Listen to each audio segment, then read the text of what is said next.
राधा कृष्ण का प्रेम भारतीय संस्कृति और भक्ति परंपरा का सबसे सुंदर और गुण माध्यम है। लेकिन क्या राधा का वास्तविक केवल लोक कथाओं में है या वे वास्तव में श्री कृष्ण की जीवन संगिनी थी? इस प्रश्न का उत्तर हमें पुराणों और वैष्णव ग्रंथों में मिलता है।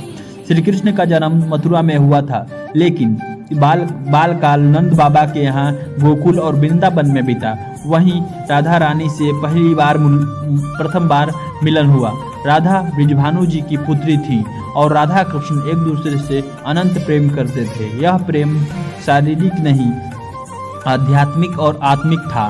भागवत पुराण में जो श्री कृष्ण की लीलाओं का सबसे सुंदर और प्रमुख ग्रंथ है, उसमें राधा का नाम स्पष्ट रूप से नहीं मिला, लेकिन गोपियों की सबसे सुंदर और दिव्य गोपी का उल्लेख किया गया है, जिसके बाद ग्रंथों में राधा कहा गया।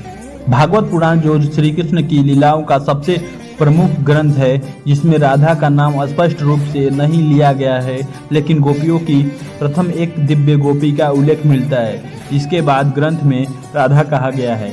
ब्रह्मस्त्र पुराण और गर्ग संहिता, पंड पुराण जैसे ग्रंथों में राधा का स्पष्ट रूप से वर्णन है। उन ग्रंथों के अनुसार राधा लक्ष्मी का अवतार थी और उनका जन्म श्री कृष्ण की लीलाओं को पूर्णता देने के लिए हुआ था। राधा और श्री कृष्ण का प्रेम केवल बालकाल तक सीमित नहीं था, बल्कि यह अंतःकरण की गहराई से जन्मा शुद्ध प्रेम था। उनका प्रेम कोई विवाह का बंधन नहीं था, बल्कि यह प्रेम योग था जिससे आत्मा और ईश्वर से समर्पित हो जाती है।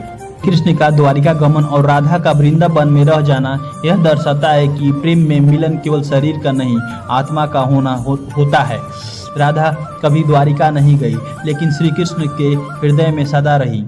कुछ परंपराओं में कहा गया है कि राधा और श्री कृष्ण का गुप्त विवाह भी हुआ था, लेकिन यह विषय वैष्णव संप्रदायों और भिन्न भिन्न रूपों में बताया गया है। यद्यपि श्री कृष्ण ने स्वयं कहा था, जहाँ प्रेम है वहीं मैं हूँ, और जहाँ राधा है वहीं श्री कृष्ण है। आज भी श्री कृष्ण राधा और कृष्ण का साथ में पूजे जाते हैं, क्योंकि उनका प्रेम भक्ति, त्याग और आत्माधिक एकाग्र का प्रतीक माना जाता है। राधे कृष्ण।